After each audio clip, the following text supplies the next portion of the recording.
Hi friends, இப்போ நம்ம Baakiyalakshmi சீரியலோட review தான் பார்க்க போகிறோம். வாங்க வீடியோக்குள்ளே போகலாம். இதில் ஃபர்ஸ்ட் சீன்லேயே இந்த மாதிரி ஈஸ்வரி எல்லாரும் முன்னாடியுமே வச்சு அதிக கிட்ட எப்போ கோபியை டிவோர்ஸ் பண்ண போகிறோன்னு சொல்லிட்டு கேட்க, உடனே இதை கேட்டுட்டு பாக்கியாவும் செம்ம ஷாக் ஆனது மட்டும் இல்லாமல் ராதிகாவுக்கு சப்போர்ட்டிவா ஈஸ்வரி கிட்ட பேசுறதுக்காக போகிறாங்க. ஆனால் ஈஸ்வரியோ பாக்கியாவோட பேச்சை கேட்குற மனநிலைமையில கூட கிடையாது. அதனால அவங்கள உதாசீனப்படுத்திட்டு ராதிகா கிட்ட என்னென்ன சொல்லணுமோ அது எல்லாத்தையுமே அவங்களோட மனசு கஷ்டப்பட்டாலும் பரவாயில்லன்னு சொல்லிட்டு எப்பவும் போலயே சொல்லிடவே, உடனே அது எல்லாத்தையுமே கேட்டுட்டு ராதிகாவோ மனசுடைஞ்சு போய் அங்கிருந்து அழுதுகிட்டே கிளம்பி போறாங்க. அப்ப இதை பார்த்துட்டு செல்வியும் பாக்கிக்கிட்ட, ஏக்கா நீ இந்த பிரச்சனையில தலையிடுற, அது அப்படியே விட்டுருக்கா, அது என்ன ஆகுதோ ஆயிட்டு போட்டுன்னு சொல்லிட்டு சொல்ல. ஆனா பாக்கியாவோ கண்ணுக்கு முன்னாடி நடக்கிற அநியாயத்தை பார்த்துட்டு என்னால சும்மாவே இருக்க முடியல செல்வி, இப்ப இவங்க பண்றதெல்லாம் பார்த்தா ராதிகா தான் எல்லா தப்பையுமே பண்ணாங்கன்ற மாதிரியும் கோபி அப்பாவின்ற மாதிரியும் உள்ள நடந்துக்கிறாங்க. அவங்களுக்கு அவங்களோட பையன் முக்கியம் தான், அவங்க மேல பாசம் இருக்குன்னு நான் இல்லைன்னு சொல்லல. ஆனா ஏன் இப்படி கொஞ்சம் கூட இறக்கமே இல்லாம நடந்துக்கிறாங்கன்னு என்னால ஒண்ணுமே புரிஞ்சுக்க முடியல அப்படின்னு சொல்லிட்டு அவங்களோட மனக்குமுறையில செல்வி கிட்ட சொல்லிட்டு அங்கிருந்து சோகமா கிளம்பி போக. ஆனா இன்னொரு பக்கமும் ராதிகா ரொம்பவே கஷ்டத்தோட அழுதுகிட்டே நடந்தது எல்லாத்தையுமே யோசிச்சு பார்த்துட்டு நடு ரோட்ல வந்துட்டு இருக்காங்க. ஆனா இன்னொரு பக்கம் இந்த மாதிரி ராதிகா போய் ரொம்ப நேரம் ஆச்சு, அங்க என்னாச்சோ ஏதாச்சுன்னு சொல்லிட்டு ராதிகோட அம்மா அவங்களை தேடி ஆப்போசிட்ல வந்துட்டு இருக்கா. அதே மாதிரி பின்னாடியே மயூவோ என்ன நடந்துச்சுன்னு சொல்லிட்டு பாக்குறதுக்காக அவங்க கூடயே வந்துட்டு இருக்காங்க. ஆனா இது எதுவுமே தெரியாத ராதிகாவோ கஷ்டத்தோட ரோட கிராஸ் பண்ண. ஆனா அப்போ அவங்க அப்படி பார்க்கும்போது ரோட்ல வர வண்டியை கூட பார்க்காம கிராஸ் பண்றாங்க.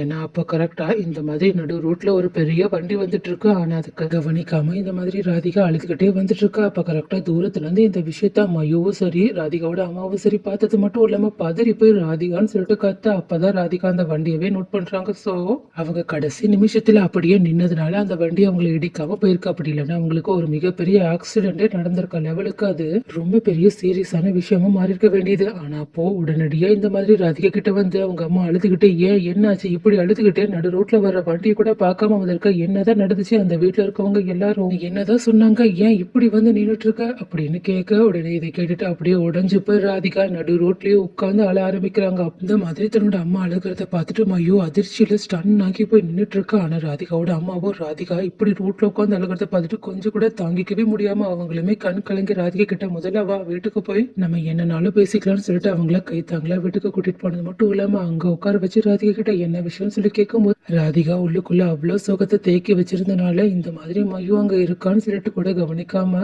அவங்க பாட்டுக்கு அந்த மாதிரி வீட்டுல நடந்த அத்தனை விஷயத்தையுமே சொல்லி கதறி அழ ஆரம்பிக்கிறாங்க. அது மட்டும் இல்லாம என்னாலதான்மா இவ்வளவு பிரச்சனையும், அவங்க எல்லாரும் என்ன கோபியை டிவோர்ஸ் பண்ண சொல்லி சொல்றாங்கம்மா, அது மட்டும் இல்லாம கோபி கூட அந்த வீட்டுலதான் அவங்க நிம்மதியா இருக்குன்னு சொல்லிட்டு என்கிட்டயே சொல்லி சொல்றாங்கம்மா, என்னால இது எதையுமே கொஞ்சம் கூட ஏத்துக்கவே முடியலமா, நான் எப்போ பார்த்தாலும் அவங்க கிட்ட சண்டை போட்டு அவங்களோட நிம்மதியை கெடுக்கிறனாமா அப்படின்னு சொல்லிட்டு அவங்க நடந்த அத்தனை விஷயத்தையுமே சொன்னது மட்டும் இல்லாம இந்த மாதிரி கோபி மயுவோட பர்த்டேக்கு கூட வரமாட்டேன்னு சொல்லி சொன்ன விஷயத்தையுமே ராதிகா எமோஷனலா சொல்றாங்க. அது மட்டும் இல்லாம என்னோட பொண்ணுக்கு ஒரு நல்ல அப்பாவா அவங்க இருப்பாங்கன்னு நான் நினைச்சேன், ஆனா அவங்கள பொறுத்த வரைக்கும் அவங்களோட பசங்களுக்கு தான் அவங்க அப்பாவா இருக்காங்கன்னு தோணுதுன்னு அவங்க மயு அங்க இருக்கிறது தெரியாமையே கவனிக்காம சொல்லிடவே, உடனே இதை கேட்டுட்டு அதிர்ச்சியில மயுவோ அவங்களோட மனசுக்குள்ளேயே கோபியை பத்தி நிறைய விஷயங்களை யோசிக்க ஆரம்பிக்கிறாங்க. அது மட்டும் இல்லாம நமக்கு அப்பா மேல எவ்வளவு பாசம் இருக்கு, ஆனா அவங்களுக்கு நம்ம மேல கொஞ்சம் கூட அக்கறையோ பாசமோ கிடையாதுன்னு சொல்லிட்டு அது கொஞ்சம் கூட எதுக்க முடியாத மனநிலைமையில இருக்கனால அவங்க அப்படியே வீட்டை விட்டு யாருக்குமே தெரியாம வெளியே கிளம்பி போறாங்க. ஏன்னா அவங்க இந்த மாதிரி தன்னாலதான் தன்னோட அம்மா இப்படி கஷ்டப்படுறாங்கன்னு சொல்லிட்டு நினைச்சது மட்டும் இல்லாம தான் மட்டும் இல்லைன்னா கண்டிப்பா தன்னோட அம்மா இந்த ஆளை கல்யாணம் பண்ணிருக்க வாய்ப்பே கிடையாது, தனக்காக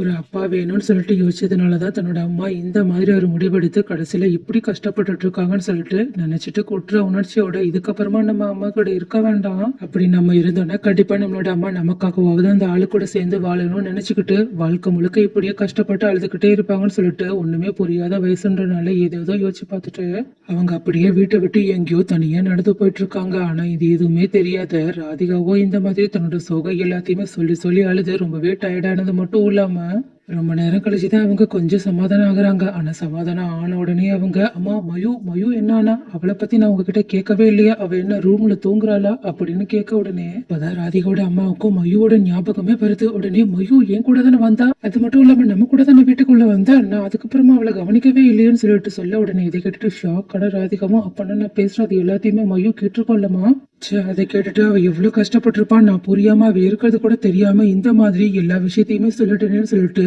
மயுன்னு சொல்லிட்டு மயுவை கூப்பிட்டு பார்க்க. ஆனா மயு எங்க இருந்துமே வர்ற மாதிரி தெரியல. உடனே ராதிகாவும் பதற ஆரம்பிக்க. ஆனா ராதிகாவோட அம்மா அப்பா அவ ரூம்ல தான் தூங்குவான்னு நினைக்கிறேன், நான் போய் பார்த்துட்டு வரேன்னு சொல்லிட்டு மயோட ரூமுக்கு போய் பார்த்தா அங்கேயுமே மயுவை காணும். உடனே இந்த விஷயத்த பதறி போய் ராதிகா கிட்ட ராதிகாவோட அம்மா சொல்ல, உடனே ராதிகாவும் ரொம்பவே பதட்டத்தோட வீடு ஃபுல்லா மயுவை தேட ஆரம்பிக்கிறாங்க. ஆனா எங்க தேடியுமே மயுவை அவங்களால பார்க்கவே முடியல. அதனால இன்னுமே பதட்டத்தோட அவங்களோட அம்மா கிட்ட மயு என்ன ஆனா எங்க போனான்னு தெரியலையம்மா, எனக்கு வேற ரொம்பவே பதட்டமா இருக்குமான்னு சொல்லிட்டு அழ ஆரம்பிக்க. உடனே ராதிகாவோட அம்மாவும் ஒருவேளை மயு நீ சொன்னது எல்லாத்தையுமே கேட்டுட்டு கோபி கிட்ட பேசுறதுக்காக போயிருப்பாளான்னு சொல்லிட்டு சொல்ல, உடனே ராதிகாவும் சரிம்மா நம்ம போய் அங்க போய் பார்த்துட்டு வந்துடலாம்னு சொல்லிட்டு அங்க வரப்போக. ஆனா ராதிகாவோட அம்மாவோ இப்பதான் உன்னை எல்லாரும் அங்க அவமானப்படுத்தி அனுப்பிவிட்டு இருக்காங்க, நீ இங்கே இரு, நான் போய் அங்க மயு இருக்காளான்னு பார்த்துட்டு வரேன்னு சொல்லிட்டு ராதிகாவை அங்கே இருக்க சொல்றாங்க. ஆனா ராதிகாவோ நான் எத்தனை முறை அவமானப்பட்டாலும் பரவாயில்ல, இதுக்கு முன்னாடி நான் கோபிக்காக அங்க வந்திருக்கலாம், ஆனா இப்போ நான் என் பொண்ணுக்காக அங்க வரேன் அப்படின்னு சொல்ல. ஆனா ராதிகாவோட அம்மாவும் நீ அங்க வரவே கூடாதுன்னு சொல்லிட்டு ஸ்ட்ரிக்டா இருக்கு. ஆனா ராதிகாவும் சரிம்மா நான் வீட்டுக்குள்ள வரல, வெளியவே நிக்கிறேன், நீங்க உள்ள போய் பார்த்துட்டு வாங்கன்னு சொல்லிட்டு அவங்களை எப்படியோ சமாதானப்படுத்தி பாக்கியோட வீட்டுக்கு கூட்டிட்டு போக. ஆனா அங்க போன ராதிகாவோட அம்மாவும் ரொம்பவே பதட்டமா டோர் கதவை தட்டிட்டு இருக்காங்க. ஆனா இந்த மாதிரி லேட் நைட்ல கிச்சன்ல நின்று வேலை பார்த்துட்டு இருந்த பாக்கியாவோ ரொம்பவே ஷாக் ஆயிட்டு என்ன இந்த நேரத்துல யாரு வந்திருக்காங்கன்னு சொல்லிட்டு கதவை திறக்கும் போது அங்க ராதிகாவோட அம்மா செம்ம பதட்டத்தோட டோர் ஓபன் பண்ண பாக்கிய கேட்டா மயு எங்க அவ எங்க அப்படின்னு கேக்குறாங்க. உடனே இதை கேட்டுட்டு ஷாக் ஆன பாக்கியாவோ என்ன மயுவை இங்க வந்து கேக்குறீங்க, மயு எதுக்காக இங்க வர போறா அப்படின்னு சொல்லி கேட்க. உடனே இதை கேட்டுட்டு ராதிகாவோட அம்மாவும் அப்பனா மயு இங்க வரலையா, அப்பனா அவ எங்க போயிருப்பான்னு தெரியலன்னு சொல்லிட்டு பதட்டமா பேசிட்டு உடனடியா பாக்கியாவை கண்டுக்காம ராதிகா கிட்ட இந்த விஷயத்த சொல்றதுக்காக ஓடி போய் ராதிகா கிட்ட மயு எங்கேயுமே இல்லையா, அவ எங்க போனான்னு தெரியலன்னு சொல்லிட்டு கண் கலங்கி சொல்ல. உடனே இதை கேட்டுட்டு ராதிகா மறுபடியுமே கதறி அழ ஆரம்பிக்கிறாங்க. எல்லாமே என்னாலதான், நான் சொன்னது எல்லாத்தையுமே கேட்டதுனாலதான் இந்த மாதிரி மயு வீட்டை விட்டு எங்கேயோ போயிட்டான்னு சொல்லிட்டு சொல்லி அழுத்திட்டு இருக்க. அப்ப கரெக்டா இந்த மாதிரி ராதிகாவோட அம்மா பேசிட்டு போனதுனால அவங்க பின்னாடியே வந்த பாக்கியாவும் ராதிகா பேசுறது எல்லாத்தையுமே கேட்டுட்டு செம்ம ஷாக் ஆனது மட்டும் இல்லாம என்ன மயுவை காணுமா, இந்த நேரத்துல அவ எங்க போயிருப்பான்னு சொல்லிட்டு கேட்க. உடனே ராதிகாவோட அம்மாவோ இருந்த கோபத்துல பாக்கியாவை செம்மைய திட்ட ஆரம்பிக்கிறாங்க. அது மட்டும் இல்லாம உங்களாலதான் என்னோட குடும்பம் நிம்மதியே போயிடுச்சுன்னு சொல்லிட்டு பாக்கிய கிட்ட கோபமா பேசிட்டு நம்ம மயுவை எங்கேயாவது போய் கண்டுபிடிக்கலாம் வா, இங்க எல்லா இடத்துலயுமே நம்ம தேடி பார்ப்போம்னு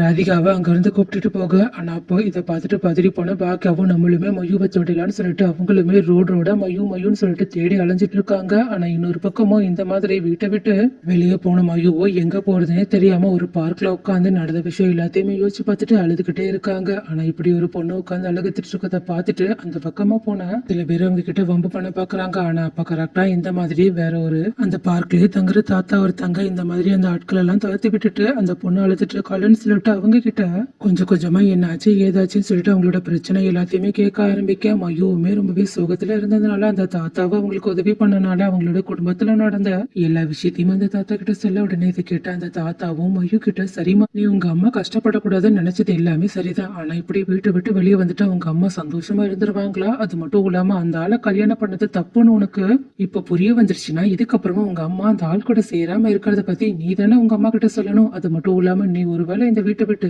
போயிட்டேன்னா உங்க அம்மா சந்தோஷமா இருப்பாங்கன்னு நீ எப்படி நினைக்க ஆரம்பிச்சுன்னு சொல்லிட்டு கேட்க. உடனே அப்பதான் அந்த விஷயத்த பத்தியே மயு யோசிக்க ஆரம்பிக்கிறாங்க. அது மட்டும் இல்லாம அந்த தாத்தா சொல்ற மாதிரி கண்டிப்பா இப்போ நம்ம வீட்டுல இல்லைன்ற விஷயம் மட்டும் அம்மாவுக்கு தெரிய வந்துச்சுன்னா அவ்வளவுதான், ஏற்கனவே இருக்க கஷ்டத்தோட இந்த கஷ்டமும் அதிகமாயிடும் சொல்லிட்டு தன்னோட அம்மாவை தானே இதுக்கப்புறம் கஷ்டப்படுத்த கூடாதுன்னு சொல்லிட்டு முடிவெடுத்தது மட்டும் இல்லாம அந்த தாத்தா கிட்ட எனக்கு இப்ப என்ன பண்ணணும்ன்றது தெளிவா புரிஞ்சிச்சு, அதுக்காக நான் உங்களுக்கு நன்றி சொல்லிக்கிறேன்னு சொல்லிட்டு அங்கிருந்து அவங்க கிளம்பி போக. ஆனா அந்த பார்க்ல இருந்த தாத்தாவோ திடீர்னு மறைஞ்சு போயிடுறாங்க.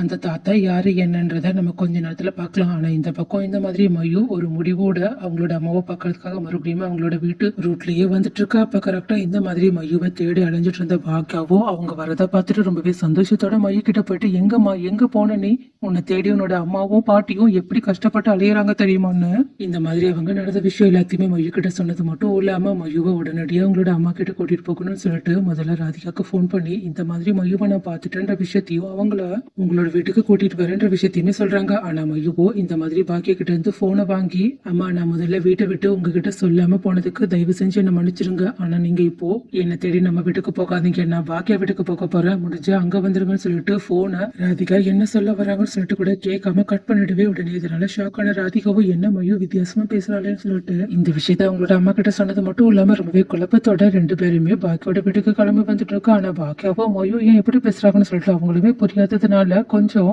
மயு கிட்ட என்ன விஷயம்னு சொல்லிட்டு பொறுமையா கேட்க ஆரம்பிக்க. ஆனா மயுவோ வீட்டுக்கு போனதுக்கு அப்புறமா நான் என்னனாலும் சொல்றேன்னு சொல்லிட்டு பாக்கிய கூட சேர்ந்து அவங்களோட வீட்டுக்கு வந்தது மட்டும் இல்லாம அங்க பாக்கிய கிட்ட இந்த மாதிரி நான் கோபி சார் கிட்ட பேசணும்னு சொல்றாங்க. உடனே இந்த மாதிரி கோபிய சாருன்னு சொல்லிட்டு மயு கூப்பிடறத பார்த்துட்டு பாக்கியாவோ ஃபர்ஸ்ட் அதிர்ச்சி அடைஞ்சாலும் அதுக்கப்புறம் மயு ஏதோ பேசணும்னு விருப்பப்படுற போலேன்னு சொல்லிட்டு கோபியோட டோர் கதவை தட்ட உடனே ஈஸ்வரி தான் வந்து டோர் ஓபன் பண்றாங்க. ஆனா அப்படி ஓபன் பண்ணும்போது கோபியுமே எந்திரிச்சிடுறாங்க. ஆனா இந்த மாதிரி பாக்கியா வந்து நிக்கிறத பார்த்த ஈஸ்வரியும் என்ன இவ்வளவு லேட் நைட்ல எதுக்காக என்ன வந்து எழுப்பிட்டு இருக்குன்னு சொல்லிட்டு கேட்க உடனே பாக்கியாவும் இந்த மாதிரி கோபியை பார்க்கறதுக்காக மயு வந்திருக்கா என்ன விஷயம் சொல்லிட்டு எனக்கு ஒண்ணுமே புரியல. ஆனாலும் கண்டிப்பா அவ கோபி கிட்ட பேசாம இங்க இருந்து போக மாட்டான்னு மட்டும் தெரியுதுன்னு சொல்லிட்டு சொல்ல உடனே இதை கேட்டுட்டு ஈஸ்வரியும் அவளுக்கும் அவ அம்மாக்கும் வேற வேலை இல்லையா என் பையனை சாகடிக்காம அவங்க ஓயவே மாட்டாங்கன்னு சொல்லிட்டு கடுப்பாக. ஆனா இதை உள்ள இருந்து கிட்ட கோபியும் மயு இந்த நேரத்துல வந்திருக்காளான்னு சொல்லிட்டு உடனடியாக அவங்க எந்திரிச்சு மயுவை பாக்குறதுக்காக வெளியே வந்தது மட்டும் இல்லாம மயு கிட்ட போயிட்டு அவங்களோட தலையை தடவி விட்டுட்டு என்னம்மா எதுக்காக இந்த நேரத்துல வந்திருக்க ஏதாவது பிரச்சனையா என்ன வேணும் அப்படின்னு கேட்க உடனே மயுவும் கோபியோட கையை தட்டி விட்டுட்டு இதுக்கப்புறமாவே என் மேல நீங்க போலியான பாசத்தை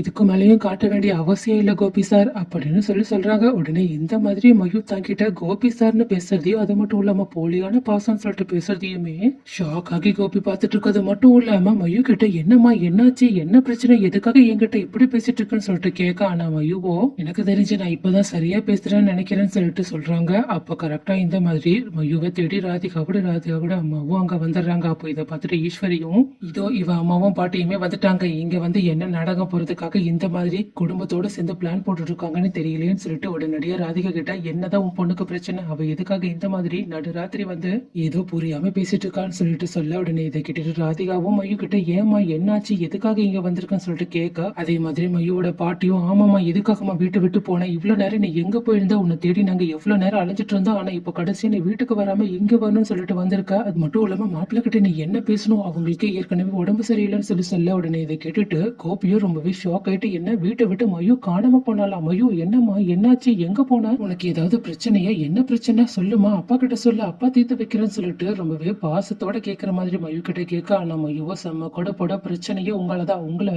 நான் என்னோட சொந்த அப்பாவா நினைச்சது மட்டும்தான் நான் பண்ண மிகப்பெரிய தப்பே. ஆனா நீங்க என்னோட சொந்த அப்பா இல்லைன்றத எப்பவோ ப்ரூவ் பண்ணிட்டீங்க. ஆனா நான் இதை இப்பதான் புரிஞ்சுக்கிட்டேன்னு சொல்லிட்டு இதுக்கப்புறமா நான் இந்த மாதிரி போலியான பாசத்துக்காக என்னோட குடும்பத்தை கஷ்டப்படுத்த மாட்டேன்னு சொன்னதுக்கு அப்புறமா ராதிகாவை திரும்பி பார்த்துட்டு அம்மா இந்த ஆளை நீங்க டிவோர்ஸ் பண்ணிடுங்கம்மா நான் உங்களை பாத்துக்கிறேன் இதுக்கப்புறமா எனக்கு நீங்க மட்டும் போதும் எனக்கு அப்பான்னு யாருமே தேவையில்லை எனக்கு நீங்க மட்டும் போதுமா உங்களுக்கும் நான் மட்டும் போதும்னா தயவு செஞ்சு இந்த ஆளை விட்டு பிரிஞ்சு வந்துருங்கம்மா எதுக்காகமா இந்த ஆள் கூட இருந்து கஷ்டப்படணும் இந்த குடும்பத்துக்கிட்டையும் நீங்க எதுக்காகமா இந்த அளவுக்கு அவமானப்பட்டு கஷ்டப்படணும் அது மட்டும் இல்லாம நீங்க இன்னைக்கு அழுத மாதிரி நான் என்னைக்குமே உங்களை பார்த்ததே இல்லம்மா இதுக்கப்புறமா நான் பார்க்கவும் கூடாதுன்னு நினைக்கிறேமா அதனாலதான் சொல்றேன் இந்த கோபி சார் நமக்கு வேண்டாமா அப்படின்னு சொல்றாங்க. உடனே இந்த மாதிரி மயு சொன்னதை கேட்டுட்டு ஷாக்ல ராதிகா நின்னுட்டு இருக்க. கோபியோ ரொம்பவே அதிர்ச்சியில மயு கிட்ட ஏமா ஏன் இப்படி பேசுற ராதிகா உங்ககிட்ட என்ன சொன்னா அப்பா மேல நீ கோவமா இருக்கே என்ன நாளைக்குதான் உன் பர்த்டே இல்ல நான் கண்டிப்பா வந்துடுறேமா அப்படின்னு சொல்லிட்டு மயுவை சமாதானப்படுத்துறதுக்காக அவங்களோட பர்த்டேக்கு வரேன்னு சொல்ல உடனே இதை கேட்டுட்டு மயுவும் தேவையில்லப்பா நீங்க நாளைக்கு என்னோட பர்த்டேக்கு வர வேண்டிய அவசியமும் கிடையாது நான் உங்களை எதிர்பார்க்கவும் மாட்டேன் ஏன்னா நீங்க கண்டிப்பா என்னோட உண்மையான அப்பாவா இருந்திருந்தா நான் கேட்காமயே வந்திருப்பீங்க எனக்காக நிறைய சர்ப்ரைஸ் எல்லாம் கொடுத்திருப்பீங்க. ஆனா இப்படி என்னோட ஸ்டெப் டாடா இருக்க போய் தானே எங்க அம்மா கூப்பிட்டுமே நீங்க உங்களோட பொண்ணோட கான்செப்டுக்கு போகணுன்றதுக்காக வரலன்னு சொன்னீங்க. பரவாயில்ல நீங்க எடுத்த முடிவும் கரெக்ட் தான் ஏன்னா அவங்க தானே அவங்களோட உண்மையான பொண்ணு நான் என்ன வேற ஒருத்தரோட பொண்ணு தானேன்னு சொல்லிட்டு சொன்னது மட்டும் இல்லாம ஆனா எனக்கு ஒண்ணு மட்டும் புரியலப்பா இங்க இருந்து 4 வீடு தள்ளி இருக்க எங்களோட வீட்டுக்கு வரும்போது உங்களுக்கு உடம்பு சரியில்லாம போகுது ஆனா உங்க பொண்ணோட கான்செப்டுக்கு மட்டும் 1-1.5 மணி நேரம் டிராவல் பண்ணி அங்க இருக்க ஹெவி சவுண்ட்ல எல்லாம் கூட உங்களுக்கு ஒண்ணுமே ஆகாது அப்படின்னு சொல்லிட்டு நீங்க அங்க போறேன்னு சொல்லிட்டு இருக்கீங்க. பரவாயில்லப்பா அப்பா பாசத்துல நீங்க இதெல்லாம் பண்றது ஒண்ணுமே இல்லப்பா நான் உங்களை புரிஞ்சுக்கிட்டேன். சோ இதுக்கப்புறமா நான் நீங்க என் மேல அதே அளவுக்கு பாசத்தை காட்டணும்னு சொல்லிட்டு எதிர்பார்க்க மாட்டேன் ஏன்னா நீங்க என்னோட உண்மையான அப்பா இல்ல அப்படின்னு சொல்லிட்டு வார்த்தைக்கு வார்த்தை கோபியோட ரெட்ட வேட அப்பா பாசத்தை அப்படியே கிழிக்கிற மாதிரி பேச உடனே இதை கேட்டுட்டு கோபியும் குற்ற உணர்ச்சியோட நின்னுட்டு இருக்கிறது மட்டும் இல்லாம மயு நான் கொஞ்ச நாள் தாமா என்னோட உடம்பு சரியாக்குற வரைக்கும் தான் இங்க இருப்பேன் அதுக்கப்புறமா நான் மறுபடியுமே அந்த வீட்டுக்கு வந்துருவோமா அப்படின்னு சொல்ல உடனே மயுவும் உங்களுக்கு இந்த வீட்டுல இருக்கிறதுனப்பா பிடிச்சிருக்கு நீங்க இங்கே இருங்க அது மட்டும் இல்லாம இது தானே நீங்க உங்களோட வீடாவும் உங்களோட குடும்பமும் நினைக்கிறீங்க அந்த வீட்டுக்கு நீங்க இதுக்கப்புறமா வந்து கஷ்டப்பட தேவையில்லை நாங்க நாளைக்கே அந்த வீட்டை காலி பண்ணிட்டு போயிடுறோம் அப்படின்னு சொல்லிட்டு ராதிகா கிட்ட அம்மா நீங்க சொன்ன மாதிரியே நாளைக்கே அந்த வீட்டை காலி பண்ணிட்டு வேற எங்கேயாவது போயிடலாமா அது மட்டும் இல்லாம இதுக்கப்புறமா நம்ம இந்த குடும்பத்துல இருக்கவங்க யாரோட முகத்திலயுமே முழிக்கவே வேண்டாமா, ஏன்னா இவங்க எல்லாருமே உங்களை ரொம்பவே கஷ்டப்படுத்துறாங்கல்லம்மா அப்படின்னு சொல்ல உடனே கோபியும் யாருமா கஷ்டப்படுத்துறாங்க, யாரும் உங்களை ஒண்ணுமே சொல்லல, ராதிகா பிரச்சனை பண்ணனாலதான் அதை எதிர்த்து பாட்டியும் அவங்க கிட்ட கொஞ்சம் கோவமா பேசினாங்க, என்ன நடந்துச்சுன்னு உனக்கு முழுசா தெரியாதுன்னு நினைக்கிறேமா, அதனால கொஞ்சம் அமைதியா முடிவெடுக்கலாம்னு சொல்லிட்டு அவங்கள சமாதானப்படுத்த ட்ரை பண்ண. ஆனா மையுவோ போங்கப்பா, உங்களுக்கு தான் உண்மையாவே என்ன நடந்துட்டு இருக்குன்றது புரியவே இல்ல, இந்த பாட்டி அம்மா கிட்ட எவ்வளவு மோசமா நடந்துக்கிட்டாங்கன்றது எனக்கு நல்லா தெரியும், ஆனா அந்த அளவுக்கு கூட உங்களுக்கு எந்த உண்மையுமே தெரியலையும் சொல்லிட்டு சொன்னது மட்டும் இல்லாம, ஏன் இந்த இனியாக்கா கூட அம்மா கிட்ட எவ்வளவு மோசமா பேசுறாங்க தெரியுமா, சொல்ல போனா அவங்க பேசுனதுலயே அம்மா மனசொடைஞ்சு போயிட்டாங்கன்னு சொன்னது மட்டும் இல்லாம, நீங்க போனதுக்கு அப்புறமா குடும்பத்துல எவ்வளவு பிரச்சனை நடந்துச்சுன்னு எனக்கு மட்டும் தான்ப்பா தெரியும், நீங்க இல்லாம நான் எவ்வளவு கஷ்டப்பட்டு தெரியுமா, ஆனா அது எதுவுமே உங்களுக்கு தெரியல, நீங்க என்னடானா அம்மா தான் இங்க வந்து பிரச்சனை பண்ணதான் நினைச்சிட்டு இருக்கீங்க, சரி விடுங்க, உங்களுக்கு அம்மா தானே இங்க கெட்டவங்களா தெரியறாங்க, அப்படியே இருந்துட்டு போட்டோம், இதுக்கப்புறமா உங்களுக்கு அப்படி தெரிய மாட்டாங்க, கூடி சீக்கிரம் அம்மா உங்களுக்கு டிவோர்ஸ் கொடுத்துருவாங்க, அதுக்கப்புறம் நீங்க அம்மாவை பத்தி இப்படி தப்பா யோசிக்க வேண்டிய நிலைமையே வராதுன்னு சொல்லி சொன்னது மட்டும் இல்லாம, ராதிகா கிட்ட அம்மா என்னம்மா இவங்களுக்கு நீங்க டிவோர்ஸ் கொடுத்துருவீங்கல்ல, இதுக்கப்புறமா உங்களுக்கு நான் மட்டும் போதும் இல்ல அப்படின்னு சொல்லி கேட்க, உடனே இதை கேட்டுட்டு கோபி ராதிகா கிட்ட, ராதிகா மயு என்ன பேசுற பாரு, அவகிட்ட சொல்லி புரியவை அப்படின்னு சொல்ல, ஆனா ராதிகாவோ மயு இந்த மாதிரி பேசுறாளேன்னு சொல்லிட்டு ஒரு பக்கம் செம்ம அதிர்ச்சியிலையும் இன்னொரு பக்கம் ரொம்பவே ஆச்சரியத்திலும் இருந்ததுனால மயு கிட்ட, மயுமா இது எல்லாத்தையுமே நீ எப்படிமா இப்படி தெளிவா பேசிட்டு இருக்கன்னு சொல்லிட்டு கேட்க, உடனே மயுவோ இந்த மாதிரி தெளிவு எனக்கு முன்னாடி வரலமா, நான் ஏற்கனவே குழப்பத்துல இருந்தனாலதான் இந்த வீட்டை விட்டே போனேன் அப்படின்னு சொல்லிட்டு அவங்க வீட்டை விட்டு போனதுக்கு அப்புறமா பார்சல் நடந்த விஷயத்த சொன்னது மட்டும் இல்லாம அந்த தாத்தா மூலயமா தான் எனக்கு இந்த முடிவை எடுக்கணும்னு தோணுச்சுன்னு சொல்லிட்டு சொல்ல, உடனே இதை கேட்டுட்டு மயு தெளிவான முடிவை தான் யோசிச்சு எடுத்திருக்காங்கன்னு சொல்லிட்டு புரிஞ்சுக்கிட்டு ராதிகாவும் கோபி கிட்ட மயு சொன்னதுதான் நடக்கும், இதுக்கப்புறமா எனக்கு என் பொண்ணு மட்டும் போதும், வேற யாரும் தேவையில்லைன்னு சொல்லிட்டு மையோட கைய பிடிச்சு அங்க இருந்து கூட்டிட்டு போக, அப்ப இதை பார்த்துட்டு கோபியும் செம்ம அதிர்ச்சியில நின்னுட்டு இருக்கா, பாக்கியாவோ ரொம்பவே ஆச்சரியத்தோட நின்னுட்டு இருக்காங்க, ஆனா அப்படி மயு இந்த மாதிரி தன்னோட அம்மா கூட போகும்போது பாக்கியாவை திரும்பி பார்த்துட்டு உங்களுக்கு ரொம்பவே நன்றி ஆண்டி அப்படின்னு சொல்லிட்டு சொன்னது மட்டும் இல்லாம, ஈஸ்வரி கிட்ட நீங்க என்னோட அம்மாவை படுத்தின கஷ்டத்துக்கு ஒரு நாள் கண்டிப்பா தண்டனையை அந்த கடவுளே உங்களுக்கு கொடுப்பாங்கன்னு சொல்லிட்டு அங்க இருந்து கரெக்டா போகலாம்னு சொல்லிட்டு போகும்போது, அப்போ கரெக்டா அவங்க செவத்துல மாட்டிருக்க போட்டோவை பார்த்துட்டு செம்ம ஷாக்கோட, அம்மா இந்த தாத்தா தான் எனக்கு பார்க்ல வச்சு உதவி பண்ணாங்கன்னு சொல்றாங்க, உடனே இதை கேட்டுட்டு அங்க இருக்கவங்க அத்தனை பேருமே செம்மையா ஷாக் ஆகுறாங்க, ராதிகாவும் அதை விட ஷாக்கோட இந்த தாத்தாவை நீ பாத்தியான்னு கேட்க, உடனே மயுவோ ஆமான்னு சொல்றாங்க, உடனே அதை கேட்டுட்டு ஈஸ்வரியோ என்னோட புருஷனா வந்து இந்த மாதிரி இவகிட்ட பேசிருக்காங்கன்னு சொல்லிட்டு அதிர்ச்சியில நின்னுட்டு இருக்கிறது மட்டும் இல்லாம கோபியோ அதை விட அதிர்ச்சியிலயும் ஷாக்லயும் உறைஞ்சு போய் நின்னுட்டு இருக்காங்க.